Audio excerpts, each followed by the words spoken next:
Buenas nit, buenas noches a todos. Sí, lo voy pasando. Sí, lo paso, ¿vale? Bueno, vamos a hablar de... Tenemos muchos temas para hablar, ¿vale? Entonces vamos a empezar. He intentado buscar una especie de película que resumiera dónde estamos. Pensé en Oppenheimer, digo no, porque la inteligencia artificial está muy en boga y su contraste con la natural, pero da para mucho. Pensé en Barbie, pero me salió el greenwashing, que es el lavado de imagen. Y la verdad, en greenwashing, en finanzas, hoy está totalmente, digamos, en tema, pero me salió Mary Poppins. Mary Poppins, los más jóvenes ni siquiera sabrán de qué estoy hablando, los más antiguos sí, pero Mary Poppins es una película donde, si se acuerdan, cuando viene un viento del este, las cosas cambian, ¿de acuerdo? Entonces, ¿qué pretendo decir con esto? Nosotros somos continuistas en la política de inversión, ha ido muy bien estos años, pero el gran cambio que tenemos este año es no cambiamos nada, seguimos, pero estamos atentos por si viene el viento del este. Y lo que les quiero contar es cuáles son las cosas que nosotros estamos viendo en este punto, ¿de acuerdo? Vamos a empezar. Bueno, el año 23 ha sido un gran año. Aquí tenemos... nosotros gestionamos 63 fondos de inversión y 84 vehículos en total, contando los que gestionamos en el extranjero, fondos de pensiones, ICAPs, etcétera, etcétera. Y claro, podemos ver que el resultado es muy bueno, ¿no? O sea, que hayan dado más de un 20%, el 23 tenemos 9, entre un 15 y un 20, 13, entre un 10 y un 15, 13, de un 5 a un 10, 21, entre el Constant Funds. Constant Funds es nuestro fondo de dinero, es lo que puede obtener alguien que no tenga riesgo ninguno, ha dado un 2,61, este año va a dar más, porque los tipos están más altos, etcétera, etcétera. Entonces, hemos tenido muy buenas rentabilidades. ¿Qué ocurre? Hay una peculiaridad entre nosotros y el sector, y estas son las cifras de Inverco. 40% de nuestros fondos son de renta variable, en el sector un 16%, y en cambio en renta fija tenemos un 6 contra un 22. Esto quiere decir que los años que la renta variable sube, lo hacemos mucho mejor que el sector, pero a la larga también, porque está claro que la renta variable es la que sube más, ¿de acuerdo? Bien. Otra característica de este año es que las bolsas lo han hecho muy bien, pero que no hemos sufrido. En la línea verde, esta línea es la rentabilidad de cada año durante los últimos 30 años y la línea azul es la volatilidad. Entonces, si vamos aquí, este año de aquí hemos tenido una gran rentabilidad, pero con una volatilidad muy baja. Esta volatilidad de este año es 14% y la volatilidad media es un 20%. Luego este año hemos ganado dinero, pero además sin sufrir, ¿de acuerdo? De los últimos 30 años es el cuarto mejor año. Solo ha habido 3 años igual, 96, 2005, 2019. Son años que se ha ganado un poco más y aún sufriendo un poco menos, ¿de acuerdo? Con lo cual, el año 23 de entrada nadie recomendaba mayoritariamente renta variable, nosotros por supuesto sí, y además efusivamente, y al final ha acabado siendo un gran año de renta variable. Luego hay otra cosa que lo digo especialmente, porque muchos de los que están aquí, cada vez que hay movimientos en los mercados, hablan con nuestros agentes, los agentes nos asesoran, nosotros tenemos que intervenir, etcétera, etcétera. Pero al final, fíjense, estos son 5 años. Ha pasado de todo. Aquí tenemos la pandemia, la invasión rusa de Ucrania, quebraron Credit Suisse y Silicon Bank, el ataque de Hamas. Ha pasado montones de cosas, montones de titulares periodísticos, pero lo único que ha hecho la bolsa es subir un 50%. Esto es el Eurostoxx, bolsa europea, ¿de acuerdo? Lo cual, ¿qué quiere decir? Quiero decir que cuando ocurren estos movimientos, que cuando hablan con nosotros la inmensa mayoría de veces les decimos no es momento de cambiar la estrategia, hay que comprar más, esto es evidentemente la estrategia buena. De hecho, aquí les pongo, la pandemia salió a finales de febrero. Quien hubiera comprado el 18 de marzo, o sea, 2 semanas después de haber salido la pandemia o 3, esto es lo que han hecho nuestros fondos. En Europa ha dado un 165%. El multinacional un 155, un 100, un 92, un 98. Y ahora con la guerra de Ucrania, esto es la guerra de Ucrania, del año pasado, ¿de acuerdo? 22. Los fondos 35, 31. Y esto es muy importante que los inversores nuestros no se dejen engañar por los mercados y que aprovechen los movimientos de mercados en su beneficio. ¿De acuerdo? Bien. Pues vamos, lo que decía de este año. Estamos en un año donde vamos a hacer una estrategia continuista, lo mismo que estos últimos años, porque a día de hoy no apreciamos nada que nos induzca a cambiarlo, pero invigilando. ¿De acuerdo? Vamos por partes. ¿Cómo hacemos el invigilando? Que no cambien las cosas. Punto número 1. En la gestora, este año hemos visitado a 269 empresas cotizadas. ¿De acuerdo? De 16 países. Aquí está con quién hemos hablado. En el 65% había el CEO o el CFO. Es decir, hemos hecho las reuniones al más alto nivel. Nosotros estas reuniones, bueno, aquí ponemos las que hemos hecho en años anteriores, ¿de acuerdo? Cada año, esto lo llevamos haciendo siempre. De nuestro proceso inversor, esta es la segunda fase del proceso inversor, ¿de acuerdo? ¿Por qué hacemos estas reuniones? Primero, cuando acabamos las reuniones, todos nuestros gestores tienen que dar una nota al management. Y no es una nota de la empresa de si es buena o es mala, eso ya lo sabemos. Esta nota, que va de 0 a 5, en la reunión tienes que decir si crees que esas personas que están llevando a la empresa son gente de largo plazo, ¿de acuerdo? Que cuando toman decisiones las toman en función de la empresa 20 años, o si están tomando las decisiones en función de su bonus del año que viene. Y en este mundo hay de todo. Y créanme que con tantas reuniones cada año tenemos que hacer un ejercicio, un juicio de valor, pero lo acabamos haciendo, ¿de acuerdo? Entonces, por ejemplo, este año, este es el objetivo número 1. Bueno, les digo, estas reuniones pueden durar 1 hora, pueden ser en Barcelona, en Milán, en París, en Londres, donde sea, o hay reuniones que duran un día entero, ¿de acuerdo? Que entonces son muy profundas. Por ejemplo, aquí les voy a contar una, además esta estuve yo, tenemos el 0,5% de una empresa austríaca cotizada, ¿no? Y montaron todo un día en Múnich que nos enseñaron instalaciones, todo. Y todo fue perfecto. Ahora bien, para que vean, la empresa es muy buena, no voy a citarla. Pero el tema es, lo mejor de todo no fue, aparte de ver las instalaciones y tal, esta es una empresa, cuidado, tiene 13.500 trabajadores, el fundador tiene 64 años, ya sabíamos que él es de largo plazo, pero ahí tuve la oportunidad de conocer durante más de 1 hora a la segunda generación, un chico de 39 años, ¿de acuerdo? Y nos dimos cuenta que la segunda generación es tan largoplacista como la primera. Evidentemente le pusimos un 5, ¿vale? Entonces, por supuesto, en todas las reuniones profundizamos en conocimiento de empresa y sector, pero además hay algo que, aunque no es el objetivo, acaba ocurriendo. Claro, si hablas con tantas empresas cotizadas de tantos países y tantos sectores, te acabas haciendo una idea de cómo está la situación agregada de primera mano. ¿De acuerdo? Entonces, ¿cómo está? En función de las reuniones que tenemos hasta ahora. Primero, la reactivación pospandémica está ahí. La demanda sigue muy fuerte. El viernes pasado hablaba con el CEO de Marriott para EMEA, Europa, esta tarde del viernes pasado. Para Europa, Middle East y Oriente Medio y África, ¿de acuerdo? El 2024 está más fuerte que el 2023 en estas épocas, ¿de acuerdo? Esto lo sabemos. Aquí, las empresas sabemos que el año 23 han trabajado con más normalidad operativa que el 22, tanto las industriales, les han llegado los stocks mejor, las líneas aéreas, por supuesto. Esto es más margen. El otro tema es que los inventarios, nosotros pensábamos que como las empresas durante el virus tenían más inventario del que tocaba, pensamos que lo ajustarían rápido y no lo ajustan rápido. Este año van a acabar de ajustarlo, el 24. Pensamos que antes irían al just in time, pero lo hacen después. Otra cosa que hemos visto es, a todas las empresas les falta personal. De las 269 empresas que nos hemos entrevistado, solo una iba a bajar salarios a su gente. Es Barratt Development, que es una promotora inmobiliaria inglesa. ¿De acuerdo? Bien. Y luego, esto ha sido una constante. En el año 22, las empresas para defender el margen tuvieron que subir precios, pero no en el año 23. ¿Qué les ha pasado el año 23?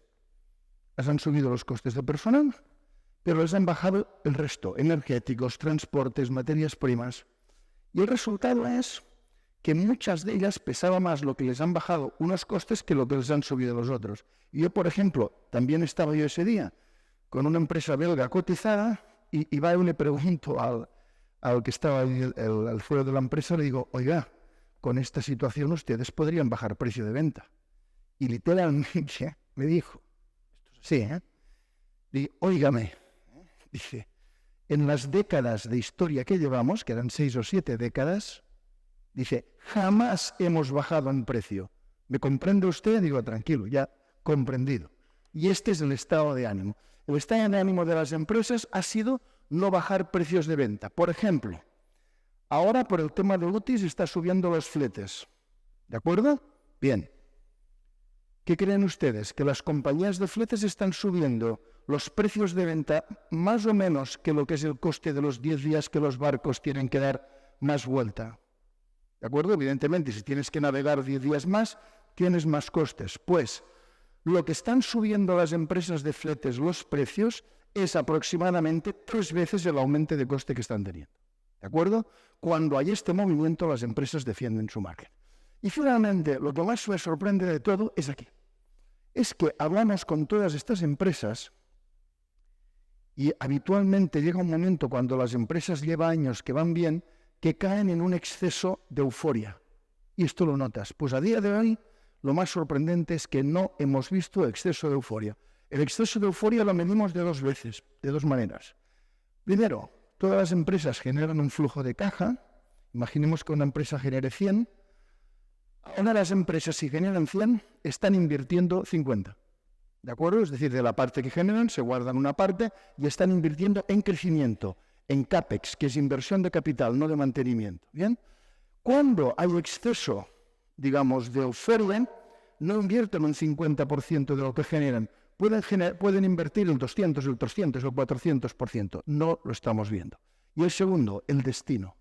Esa parte de inversiones que están haciendo, nos sentamos con ellos y preguntamos, ¿pero qué queréis invertir? Y nos van contando. Cuando hay euforia, nos empiezan a contar cosas surrealistas que no tienen nada que ver con su negocio. Ahora mismo no. Todas las inversiones que se están haciendo son con su negocio.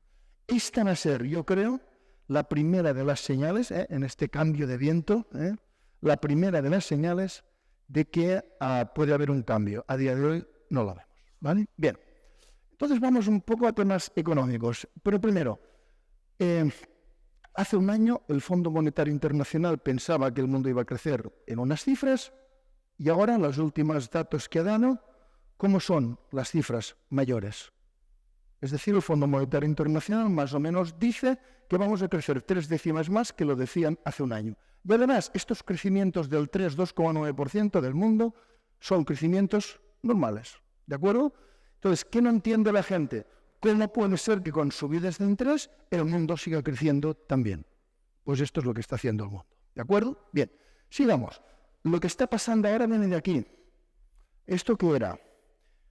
Durante la pandemia, estos son bienes, estos son servicios.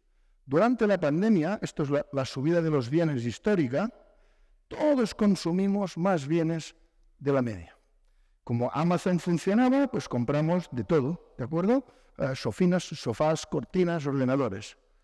Porque la restricción de las pandemias se centró en servicios, en restaurantes, en viajes. Y entonces, ¿qué ocurre?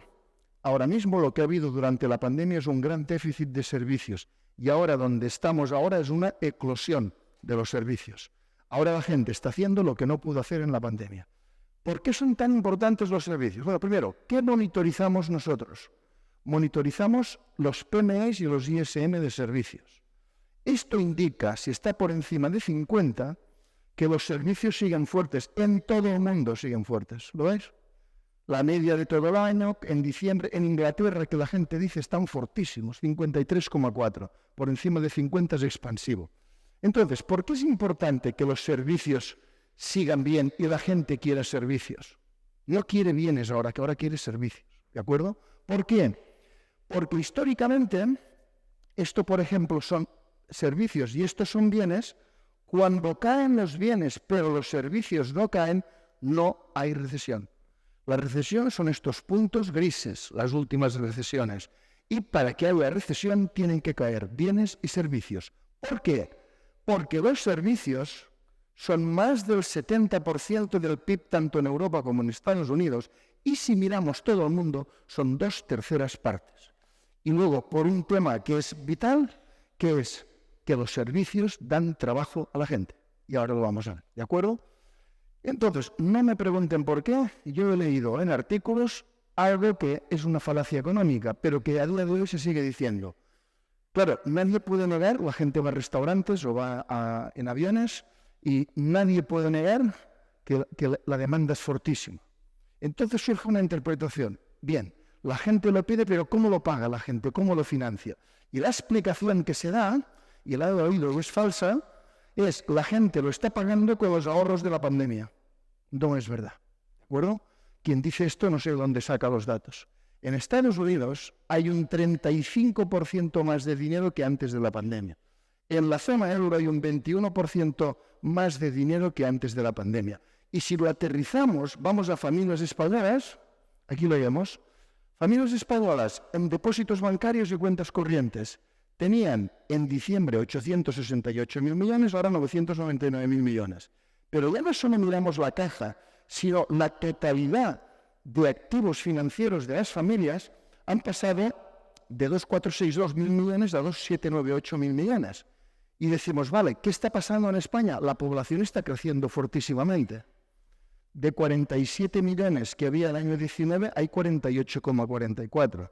Es un crecimiento muy fuerte. Si lo consideramos per cápita y dividimos el total de activos financieros por el número de personas que hay, lo que nos dice es que en el año, o sea, 19 antes de la pandemia, cada persona en España tenía 52.000 euros de riqueza financiera y ahora tiene 58.000 euros. Luego, las familias gastan y ahorran. Esto no es lo que financia, digamos, a todo el aumento. ¿Qué es lo que financia esto? Tasas de paro. Esto es en Estados Unidos desde el año 79 hasta ahora. Podemos ver lo siguiente, 3,7%, muy baja. La media es un 6,1%. Luego el paro lo tenemos muy bajo. Y la zona euro, mínimos históricos, 6,4%. Desde que existe la zona euro, nunca el paro había estado tan bajo. Pero con todo, lo que más impresiona es este de aquí. Fondo Monetario Internacional del año 80 hasta aquí. La media es el paro en el conjunto de países avanzados del mundo, todos, del 6,6% y hoy está en el 4,4%. Luego, lo que financia este apetito consumidor que tienen las familias y que tenemos que ver que lo siga manteniendo es la tasa de paro. Esto es muy sencillo, habrán oído, pero si la inflación sube un 7% y los salarios suben un 3%, las familias van a gastar menos. Oiga, ¿y la familia que trabajaba uno, que le ha pasado esto, y el otro no trabajaba, ahora trabaja? ¿Es muy importante el aumento de 3 al 7% de uno de ellos dos? No, ¿de acuerdo? Entonces, ¿qué vigilamos en este buscar la veleta? Que esto siga así, ¿de acuerdo? Bien. Luego, miren el tema de aquí tenemos los costes se han hundido. Estos son todos los portes de los containers desde Shanghái a todo el mundo. Se dispararon con la pandemia, se hundieron. Esto es lo de los UTIs, ¿de acuerdo? Que como decía, este aumento no corresponde al coste de los días. El coste de los días es un tercio de esta parte. Pero aunque esto esté pasando, estos son el conjunto de materias primas. Entonces alguien puede decir, el precio de la rueda ha subido, está en los medios, sí, pero todas las materias primas, ¿qué están haciendo? Durante la pandemia subieron fuerte, en 44%, la guerra de Ucrania subieron un 11%, lo de la guerra de Ucrania se perdió a los pocos meses y ahora están bajando. Han caído un 21% desde estos máximos. Luego, las empresas en su día a día compran las materias primas más baratas y no bajan el precio de venta. Y aquí tienen el petróleo, ¿de acuerdo? Nosotros cada año calculamos qué precio del petróleo, si se supera, haría daño al crecimiento económico mundial. El año 22 nos dio $107 por barril, el año pasado 114 y ahora ya les digo, este año nos da 117. ¿Dónde está el precio por barril? El año 22, con la guerra, subió este precio. Ahora, aunque lo subió temporalmente, esta gris es la media del año nunca llegó a superar. Y ahora, este año pasado, si han oído noticias del petróleo, vamos, en ningún momento se han acercado. ¿Qué margen de confianza tiene este 117 que nos sale hoy? Bueno, aquí lo tenemos. El año 22 nos daba 107 y cuando acaba el año lo volvimos a calcular ya no con datos estimados sino finales y nos dio 111, unos 4 de diferencia. Y este año pasado nos daba 114, 112, unos 2 menos. Con lo cual podemos poner que este 117 pueden ponerle más o menos 3 de margen, ¿de acuerdo? ¿Y qué ocurre? El petróleo está aquí, muy lejos de estos niveles. Entonces, por arriba va el problema. Y por abajo lo que es determinante es los países petroleros, no su precio de coste, que es mucho más bajo, sino los países petroleros tienen unos presupuestos públicos y estos presupuestos públicos, por ejemplo, Arabia Saudita está invirtiendo en NEOM y en 1000 sitios y todos los países lo están haciendo. Para ellos es qué precio del petróleo necesito para que, digamos, pueda hacer las inversiones que como país tengo que hacer. En la mayoría de países está entre 40 y 80. Luego, si el precio del petróleo está entre 80 y 117, todo el mundo contento. ¿De acuerdo? Tanto las economías como los países petroleros. Y sin problema ninguno. Entonces vamos a la inflación. El año pasado les decíamos, bueno, era online. Yo prefiero este presencial, bueno, aunque hoy es presencial y online también, pero bueno. El tema es, aquí tienen, decíamos, la inflación va a caer. Para lo cual, la verdad, no había que hacer mucha ciencia. Solo había que ver los motivos de la subida. Y la inflación ha caído, está claro. Aquí tienen los países, en qué meses hicieron máximo, qué IPC máximo tienen, qué IPC tienen ahora y cómo ha caído. Han caído todos. Bien. De todas formas, como esto estaba previsto, no es noticia. ¿Qué es noticia? Hay unas previsiones que efectúa el propio mercado, que no es de ningún instituto, de acuerdo de análisis, que prevé las inflaciones a 5 años, a 10 años y a 20 años de estos países. Inglaterra, Alemania, Francia, Estados Unidos. Si se ven, la más alta es un 3,6, pero un 2 y pico. ¿Qué es la conclusión que estamos haciendo? El mercado no se cree lo que dicen los bancos centrales. Los bancos centrales dicen que van a llegar la inflación al 2%, pero el mercado lo que está diciendo que incluso a 20 años la inflación será superior. ¿De acuerdo? Y eso es tremendamente importante, como vamos a ver. Entonces, ¿dónde estamos?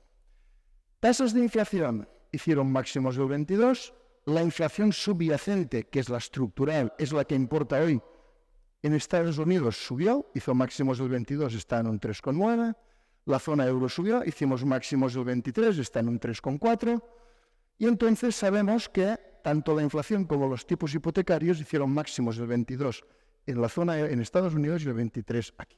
Y los tipos cortos hicieron máximos este año 23. Bueno, ahora estamos en el momento de la batalla por los tipos largos. Porque cuando hablamos de tipos de interés tenemos que distinguir los cortos, ¿de acuerdo?, inmediatos, a los largos, los de largo plazo. Y ahora estamos en plena batalla de los largos.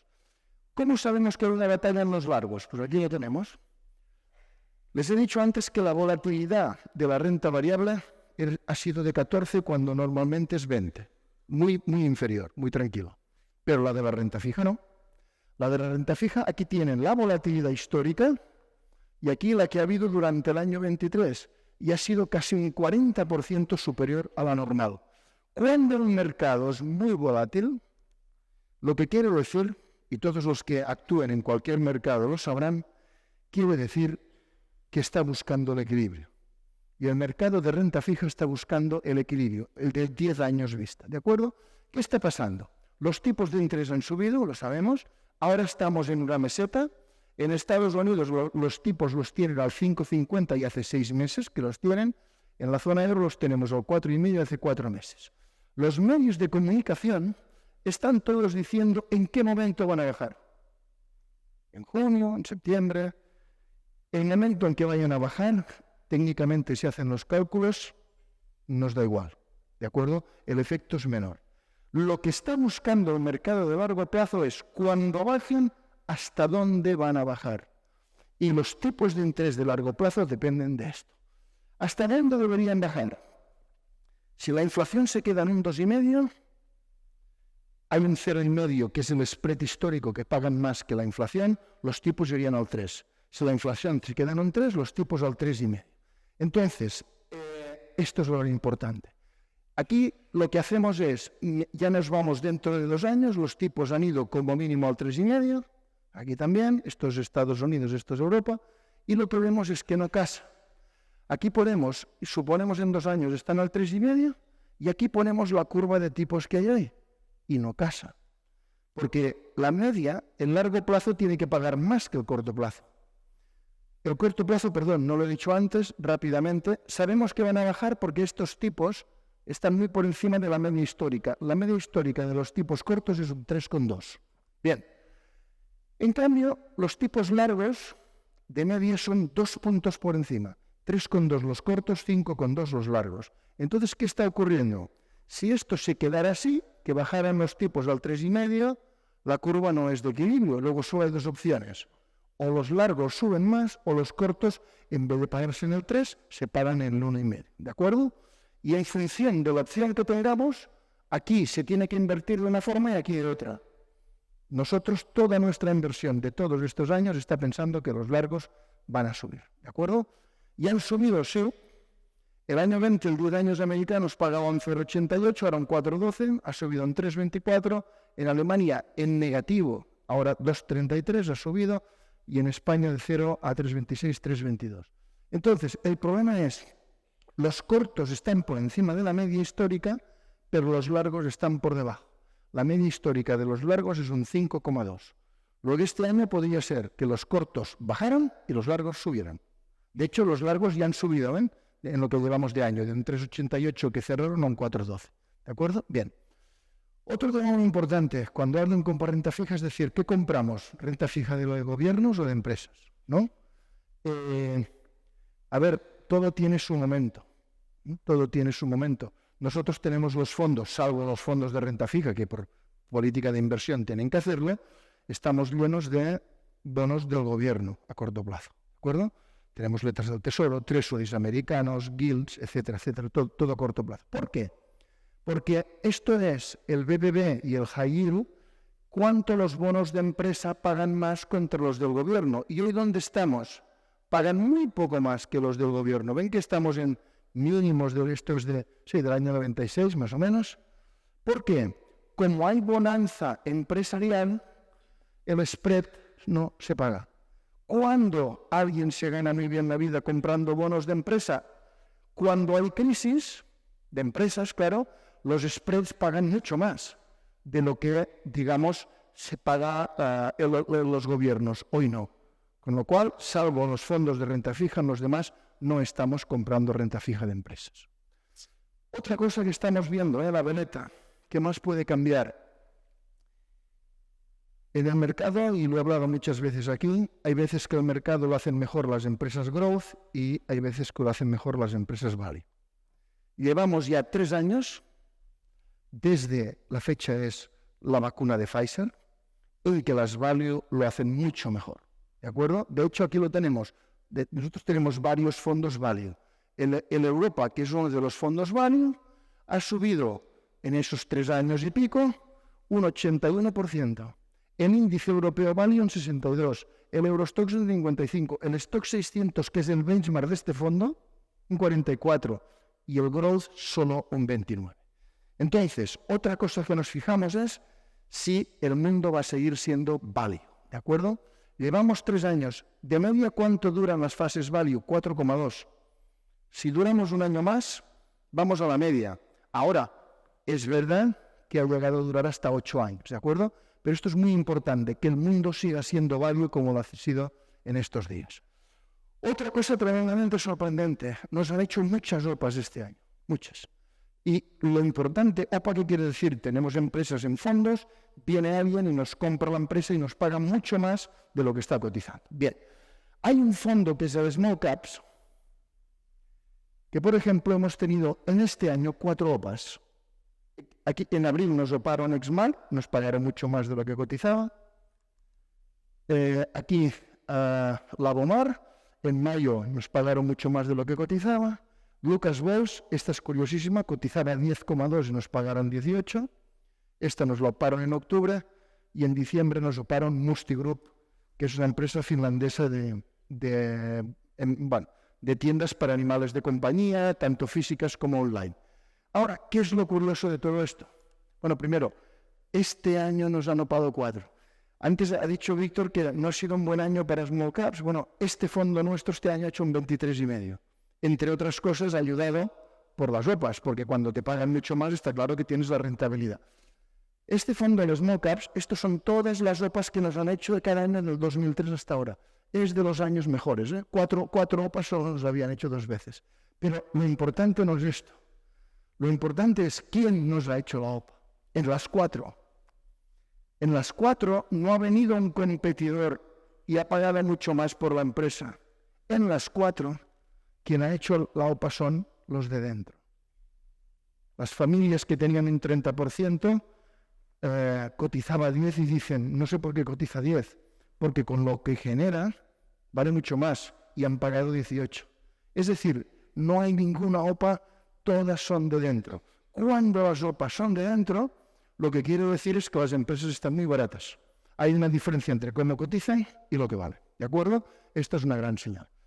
Luego, otro mercado que ya lo dijimos el año pasado y ha sido muy bueno, y este año ha empezado espectacular, es Japón. ¿Por qué Japón? Tenemos un fondo, ¿no? ¿Por qué Japón? Pues en Japón, mientras aquí toda la preocupación es hasta dónde llega la inflación y cuánto va a durar, en Japón están emocionados, nunca han tenido en las últimas décadas inflación. Este mes de abril, por primera vez en décadas, los trabajadores japoneses, ellos cierran el año en marzo, ¿de acuerdo? Les van a subir el salario. Impresionante para ellos, ¿de acuerdo? Y para la economía también. Entonces, Japón actúa de diversificador porque es el único mercado que la inflación se espera, ¿de acuerdo? Luego, además, ya no pongo muchas cosas. Fíjense en Japón. Esta es la gran subida que tuvo en los años 80. Subió la bolsa, pero estos son los beneficios de las empresas, no subieron. Esto es una burbuja. ¿Ven ahora? Ahora suben todo, las cotizaciones, los beneficios de las empresas. Esto es sano. Aquí tienen también los PERs de los diferentes, PER marcado más caro Estados Unidos y el mundo. Japón y Europa eran los más baratos y ahora Japón está más caro que Europa. Ahora, la gran ventaja que tiene Japón está aquí, ¿qué es? Que si una empresa está en Japón y tiene la misma rentabilidad que una empresa americana, misma rentabilidad para el accionista ROCE, está más barata. ¿De acuerdo? Con lo cual Japón es una gran oportunidad. Otro es el turismo global. ¿De acuerdo? A ver, yo en turismo global les diría, si alguien quiere entender el fenómeno, esto lo publicó La Vanguardia, que seguramente si lo vieron hace un año o medio año, no sé. Y estos son las personas que visitaban la Sagrada Familia. En las Olimpiadas, 600.000 personas visitaban. Visitar quiere decir pagar ticket, ¿de acuerdo? Cuando el Papa la consagró la Basílica eran 2 millones. Aquí. El año 19, 4.717.000. Y este año se han igualado los 4.700.000. Entonces alguien puede decir, esto es turismo global. Turismo global es que crece más que el mundo, que la gente se da cuenta de que su satisfacción no está ni en comer más, ni en tener más bienes, que todos nos sobran por todas partes, sino que la satisfacción es tener más experiencias de viaje. Entonces, esto todo el mundo está así. ¿Qué pasa? Como el año 19 hubo 4.700.000 y ahora también, ¿esto quiere decir que el turismo se ha normalizado? Bueno, todos hemos visto las calles como están, ¿de acuerdo? Pues no quiere decir eso. Porque ese turismo, los chinos, este trimestre, sus vuelos internacionales son un 30% menos que antes del virus. De hecho, fíjense, AELA, como España es país turístico, ya han viajado más personas que el 19, pero Fraport, que es el aeropuerto de Frankfurt, que no es turístico, ¿de acuerdo?, está un 16% por debajo del 2019. Luego, ¿se nota lo que es turístico? No. Con respecto a China, ¿qué estamos viendo? China abrieron un año más tarde que Estados Unidos. ¿Qué hicieron los americanos el primer año que abrieron? Masivamente se fueron a México, el año 22. México hizo una campaña turística espectacular. ¿Por qué? Cuando a ti te abren, lo primero que haces es, me voy, pero voy cerca, ¿de acuerdo? Supongo que es un tema de subconsciente. Si pasa algo, que pueda volver en coche, ¿vale? El tema es lo que pasó, y en cambio este año, un año después, los americanos han inundado Europa, ¿de acuerdo? Pues los chinos esperamos algo parecido. El primer año se fueron de apertura, que ha sido el 23, se fueron masivamente a Malasia, por ejemplo, pero ni a Europa ni a Estados Unidos. Ahora sí, ¿de acuerdo? Y esperamos que esto siga subiendo. Bueno, decirles, el fondo este año ha subido un 25%, pero la subida es un fondo que había subido mucho, esto solo es desde la caída, pero esto es lo que pensamos que vale. O sea, el recorrido que tiene es inmenso, ¿de acuerdo?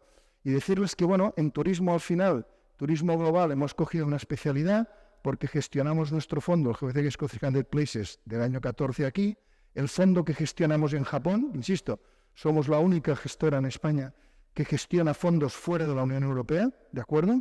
El fondo de Japón, hemos sacado el de Luxemburgo este año, e hicimos un certificado que es un garantizado sobre este fondo a 3 años, garantizado 100%, que daba el 50% de subida con Goldman Sachs, y bueno, el certificado se ha disparado de precio en pocos días, ¿vale? Pero vamos cogiendo, digamos, ahí notoriedad. Otra cosa, esto voy a ir muy rápido porque es un poco más técnico. Tenemos una parte de inversión que es cuantitativa aprovechando ineficiencias de inversores. Pensamos que este año va a ser muy bueno. ¿Por qué? Primero, las estrategias están disparándose en funcionamiento, aquí. No solo las estrategias están, sino que los controles de riesgo les están dejando trabajar. Esto es más. Y luego, además, el tema muy curioso es que estas estrategias tienen mucha caja, como 50, 2/3 son caja, y al final esta caja hemos pasado de pagar por ella a cobrar un 3,5, un 4 por ella, ¿de acuerdo? Con lo cual esto lo va a hacer bien. Último punto, small caps. Los small caps, en verdad, estos son los índices. En Europa han subido un 18% menos que las grandes en los últimos 5 años. En Estados Unidos un 46%, es decir, están baratas y acumulan un retraso. Y pensamos que esto, digamos, se va a coger. Entonces, el resumen, aquí tienen el resumen de la estrategia y las páginas que lo explican, pero el resumen es el siguiente, ¿de acuerdo? Es evitar las duraciones altas hasta que los tipos de interés se hayan estabilizado, los largos, priorizar gobiernos frente al crédito, no invertir en negocios de contador, invertir en value, en todos aquellos sectores que les va bien la subida de tipos, seguros, banca, países como Japón, turismo global, retorno absoluto, small caps, y en el rango del dólar ir comprando a medida que vaya a 1,18. Entonces, dicho esto, estas son las rentabilidades que ustedes las tienen aquí, ¿de acuerdo? Pero para no entrar, ya lo verán con calma. Al final decir que una persona que en vez de seleccionar fondos los hubiera comprado todos, la misma proporción de los que tenemos, habría sacado, pues empezó en 100 en marzo de 2009, ahora tiene 240, luego ha ganado 140, pero al final es una TAE de un 6%. De todas formas, como en estas charlas pretendo siempre dar algo formativo, esto es importante, ¿de acuerdo? Esto es, mucha gente nos pregunta, ya entre fondos de renta variable y conservadores, si ahorro, ¿qué porcentaje le tengo que poner? Vamos a poner. Bueno, aquí hemos puesto el caso que se ahorra para la jubilación, ¿de acuerdo? Tenemos hecho lo mismo cuando el ahorro es para la siguiente generación, etcétera, etcétera, ¿vale? Entonces, al final depende de dos cosas, ¿no? Yo quiero hacer un ahorro mensual o un ahorro periódico que va a subir con la inflación, pero ¿dónde le pongo? ¿Vale? Entonces, depende de la edad. No es lo mismo empezar con 20 años, con 30, 40, 50 o 60, ¿de acuerdo? Pero luego depende de esto, que es lo más importante, que es el temple. ¿Temple qué quiere decir? Hay inversores que si durante toda la vida, en toda la vida que han ahorrado, desde el momento que llegó los ahorros, les caen hasta un 10% lo aguantan, ¿de acuerdo? Pero si caen más de un 10%, sufren tanto que pueden cambiar la estrategia y entonces se acaba todo, ¿vale? Hay inversores que tienen un temple que aguantan hasta un 10, hasta un 20, hasta un 30, hasta un 40. Nosotros lo que hemos hecho es, y esto solo que lo sepan, cada uno sitúese en la edad y en lo que cree que aguanta sin deshacer la estrategia que ha montado de toda la vida. El tema es muy claro. Aquí tenemos los datos históricos, todos lo que han dado la renta variable, todo. Pues fíjense, si usted tiene 20 años y solo tolera perder un 10%, invierta solo cada mes un 20% en bolsa. Ahora bien, va a tener una rentabilidad media del 4,76. Si en cambio tiene 20 años pero tolera las caídas y no se pone nervioso y no cambia la estrategia, usted puede invertir hasta un 75% cada mes en renta variable y su rentabilidad anual es de un 8,5, es muy superior a esta, ¿no? Entonces pueden ver que son los dos ejes que cada cual tiene que encontrar y aquí todos nuestros asesores, por supuesto, están aquí para esto, ¿vale? Vigilen con las compras por retrovisor, vigilen por favor. Hay mucho cliente que solo compra aquello que ha subido. Yo les pongo un ejemplo. Esto es Japón. Estuvo durante 19 años subiendo al 17%. Cada vez que hay una exponencial, aquí compra todo el mundo, ¿de acuerdo? Por eso es exponencial. Y las exponenciales siempre acaban mal. Aquí al final, quien compró aquí, en los próximos 34 años, está en negativa de menos 0,4. Entonces, vigilen, no compren nada en exponencial, ni nada que lo haya hecho muy bien en el pasado. Luego en ESG, nosotros hemos tenido un fondo sostenible que ha sido ESG compliant desde el inicio del año 14, lo ha hecho muy bien.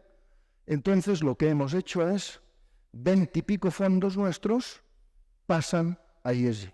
Pero lo que hemos hecho es, hemos cambiado primero el procedimiento y después de haber cambiado el procedimiento, cambiamos los folletos. Se lo digo porque greenwashing quiere decir cuando haces lo contrario. Cambias primero el folleto y cambias los procedimientos después, ¿vale?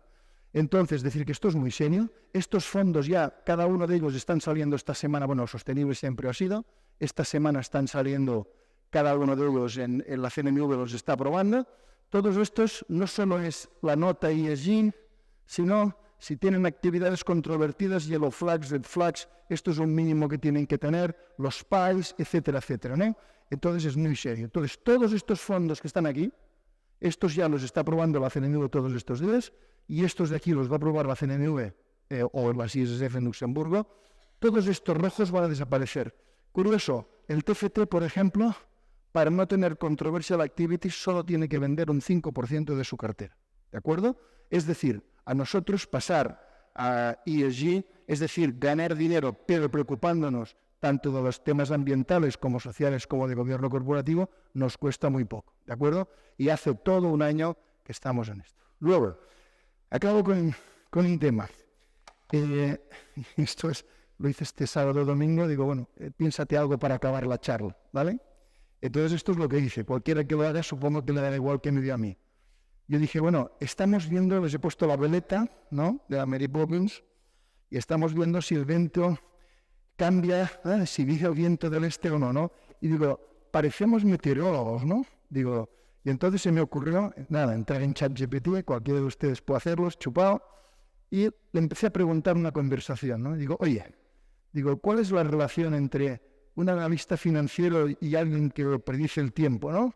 Y ChatGPT me dio un gran texto de 320 palabras. Pues le pregunté, oye, ¿puedes escribir un texto que me ayude a convencer a la gente que hay muchas similitudes entre analistas financieros y meteorólogos? Y sí, dio una parrafada de 389 palabras y me la dio en formato carta, distinguidos señores, no sé qué. Y dije, oiga, ¿me puedes dar una comunicación similar, pero para una audiencia en vivo, ¿no?, como la que tenemos aquí, pero no en formato carta?